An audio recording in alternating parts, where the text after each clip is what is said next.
ये रंग बदलने वाला गिरगिट गुस्से से लाल हो जाता है क्योंकि उसके सामने एक सुंदर राजकुमारी थी। गिरगिट राजकुमारी पर आग से हमला करता है, लेकिन राजकुमारी अपनी जादू से उस आग को बुझा देती है। ये देखकर गिरगिट शांत हो जाता है क्योंकि राजकुमारी इतनी प्यारी थी कि कोई भी खतरा उससे महसूस नहीं हो रहा था। फिर गिरगिट राजकुमारी की हथेली पर बैठकर खुद को ठंडा कर लेता है क्योंकि राजकुमारी के पास बर्फ की शक्तियां थी, पर राजकुमारी एक दूसरी दुनिया में फंस चुकी है जहाँ उसे एक भयानक समुद्र को पार करना है। राजकुमारी दौड़ते हुए समुद्र की ओर बढ़ती है और अपने पैरों से बर्फ जमाते हुए आगे बढ़ने लगती है, लेकिन एक ऊंची लहर उसे पीछे धकेल देती है। वो एक बार फिर से प्रयास करती है और जब इस बार लहर आता है तो राजकुमारी उसे बर्फ में जमा देती है, लेकिन बर्फ टूटने लगता है और राजकुमारी पानी में डूब जाती है। राजकुमारी पानी से बाहर निकलने की कोशिश करती है, लेकिन तभी उसे एक पानी से बना घोड़ा मिलता है। इस दुनिया में सब कुछ एक माया जाल है। घोड़ा राजकुमारी को डुबाने लगता है। अब क्या राजकुमारी बच पाएगी या नहीं? Like for next part. ये एक अजीब दुनिया है जहाँ औरतों को बच्चा पैदा करने की जरूरत नहीं है। अगर किसी को बच्चा चाहिए तो बस एक धागा पकड़ो और वो खुद तुम्हें एक प्यारा बच्चा के पास ले जाएगा। हर दिन लाखों लोग धागा पकड़ने आते हैं क्योंकि उन्हें भी माता या पिता बनना है। तभी एक औरत के हाथ किस्मत से एक लाल धागा लग जाता है और वो धागे की मदद से बच्चे के पास जाती है, और जब बच्चे को उठाने की कोशिश करती है तब बच्चा मुंह फेर लेता है। ये देखकर महिला एक कंबल निकालती है और बच्चे को ढक देती है, जिससे बच्चे को गर्माहट महसूस होता है और वो बच्चा सो जाता है। थोड़ी देर बाद जब बच्चे की आंख खुलती है तो औरत उसे खाना खिलाती है और प्यार से गोद में उठा लेती है। तब बच्चा खुशी से महिला को माँ मान लेता है। तभी वही लाल धागा फिर से दिखाई देता है क्योंकि लाल धागा माँ और बेटी के बीच अटूट बंधन का निशानी है। फिर समय बीतता है और बच्ची चलने लगती है। कुछ साल बाद जब वो अपने दोस्तों के साथ खेलने जाती है तो उसकी माँ धागे को पकड़ कर रखती है क्योंकि उसे बच्चे की चिंता होती थी।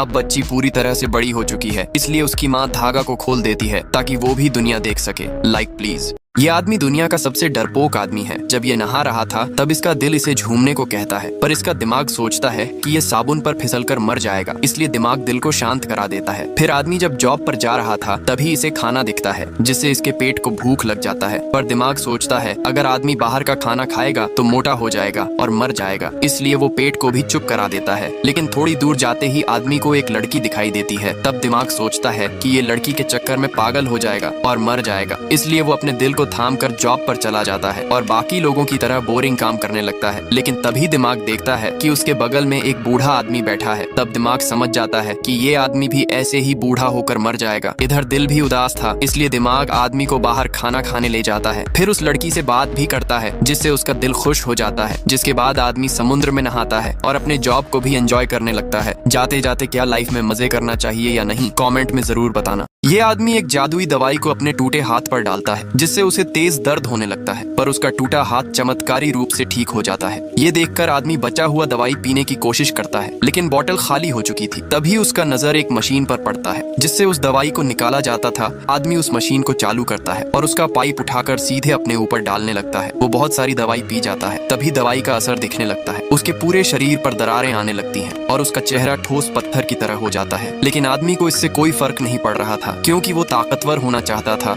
जो कि वो हो चुका था। पर लालची इंसान का लालच कभी भी खत्म नहीं होता है, इसलिए आदमी उस तालाब के पास गया जहाँ से वो जादुई दवाई निकाली जाती थी। फिर वो अपनी शक्तियों से उसमें एक बवंडर बनाता है, लेकिन लालच में वो अंधा हो चुका था जिससे बवंडर उसके काबू से बाहर हो जाता है। तभी आदमी खुद ही उसमें खींचा चला जाता है। जाते जाते लाइक प्लीज। ये औरत काफी मेहनत करके अपने पति के लिए मोमो बनाती है, मगर ऑफिस के लिए लेट होने के कारण उसका पति जल्दी जल्दी मोमो खाकर चला जाता है। लेकिन ये औरत जब एक मोमो को खाती है तो वो जोर जोर से रोने लगता है। ये देखकर वो औरत बहुत ज्यादा डर जाती है। तभी उस मोमो के छोटे छोटे हाथ और पाँव निकल आते हैं। मोमो की मासूमियत देखकर औरत की आंखें नम हो जाती है और वो उसका अपने बच्चे की तरह ख्याल रखने लगती है। वो रोज उसे अपने हाथों से खाना खिलाती है और जब भी बाजार जाती उसे अपने साथ ले जाती। समय बीतता है और मोमो भी बड़ा होने लगता है। एक दिन बाजार में बच्चों को खेलता देख मोमो भी उनके पीछे जाने लगता है, लेकिन उसकी माँ उसे पकड़ लेती है। मगर योगा करते समय मोमो चुपके से उन बच्चों के साथ खेलने लगता है। तभी फुटबॉल उसके सिर पर जा लगता है और उसका सर चपटा हो जाता है, जिसके बाद उसकी माँ उसे वहाँ से उठाकर वापस घर लाती है। इससे वो अपनी माँ से गुस्सा हो जाता है और वो दिन भर अपने बदमाश दोस्तों से फोन पे बात करने लगता है। मगर एक दिन वो उन बदमाश लड़कों के साथ घूमने जाता है, लेकिन जब वो घर वापस आता है तो अपनी गर्लफ्रेंड के साथ आता है और सामान पैक करके अपनी माँ को छोड़कर उसके साथ जाने लगता है। उसकी माँ उसे रोकने की कोशिश करती है, लेकिन वो उनकी नहीं सुनता है, जिससे उसकी माँ को बहुत तेज गुस्सा आ जाता है और वो उसे उठाकर खा लेती है।